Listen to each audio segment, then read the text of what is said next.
The early 1900s saw major advances in transport technology.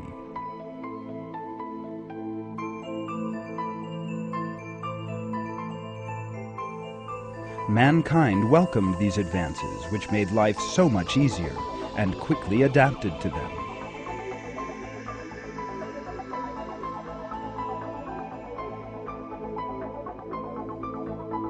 Less than a century later, jets, high-speed trains, and smart cars have all become part of our lives. Journeys which used to take days are now but a matter of hours.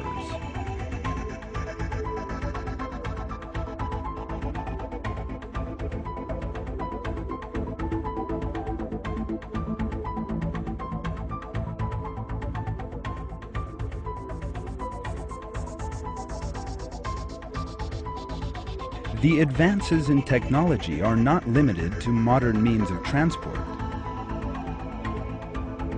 Technological possibilities in many fields, especially in health, information, and communications, have assumed giant dimensions.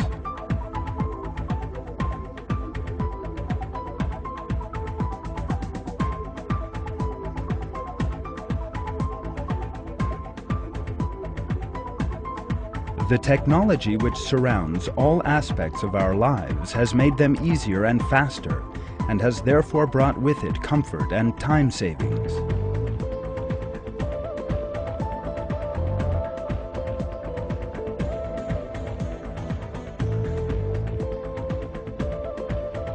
It is hard to say what else will change in our lives in another century. For the moment being, we can only imagine what those years will be like.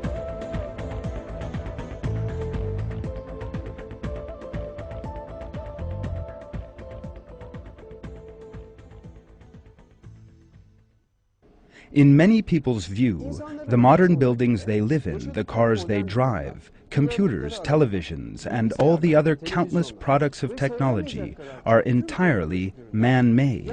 The fact is, however, that if they think a little deeper and engage in a conscious examination, they will see that there is a very important truth behind these advances. Technology is also an example of God's blessings to mankind, and thanks must be given to Him for all these things. Let us now embark on that examination together and see why it is that technology is a blessing for which we must give thanks to God.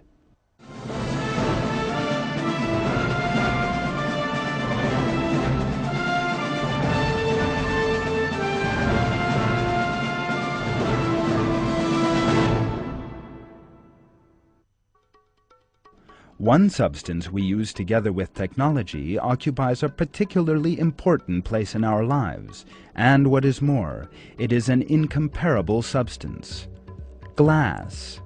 From the time it was first discovered to the present day, the varieties of glass have constantly increased, and as its range of uses has broadened, it has become an indispensable consumer commodity. This important substance is used in the construction, automotive, drinks, food, pharmaceutical, electrical, electronic, and a great many other sectors. Glass occupies a state between solid and liquid.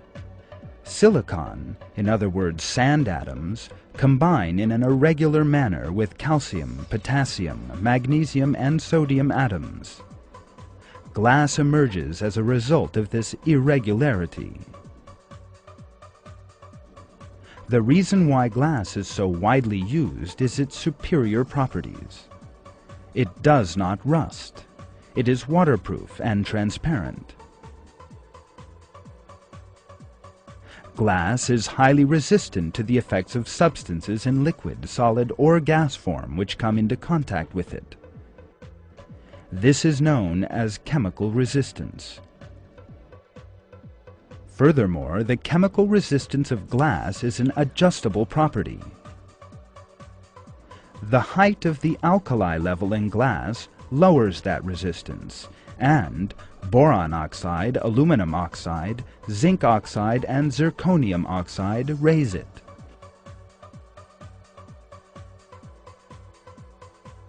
Thanks to this property, a great many corrosive and destructive chemicals can be stored in glass containers. The mechanical properties of glass are also miraculous. A number of special methods can be employed to raise its resistance to very high levels. Toughened glass is remarkably resistant. Not even kicks or blows from a hammer can break it. In addition, glass can be made stronger still by adding another chemical between two layers of glass. The interesting thing is that this method was discovered right at the beginning of the automobile age.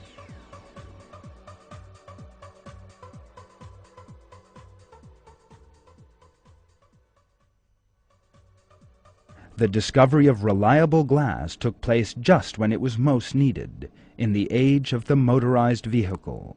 In 1903, the French chemist Edouard Benedictus formed triple-layer glass by placing cellulose nitrate between two layers of glass. His discovery began to be employed in car windscreens in the 1920s and to be seriously reproduced in the automotive industry. Glass has yet another important property, one which makes it so important in our lives.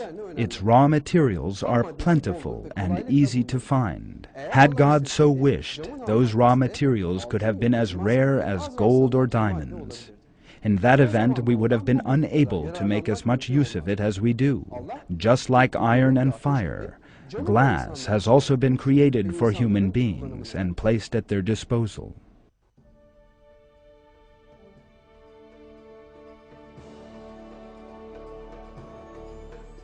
The products of technology occupy a wide place in our lives today, make our work easier, and widen our habitats.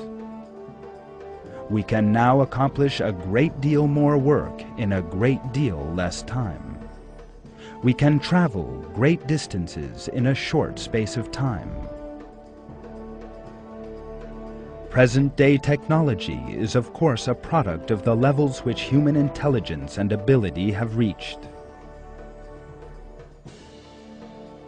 However, there is one fact which must never be forgotten. It is God, the Lord of all the worlds, who gives mankind these materials, essential to the production of technology, and most important of all, the intelligence and ability to make use of them. Every person aware of this truth must know that all the products of technology are, in fact, blessings from God. Most important of all, he must give thanks by using them in such a way as to earn God's good pleasure. In the verses of the Quran, God reveals that the earth and the whole universe have been specially created for mankind.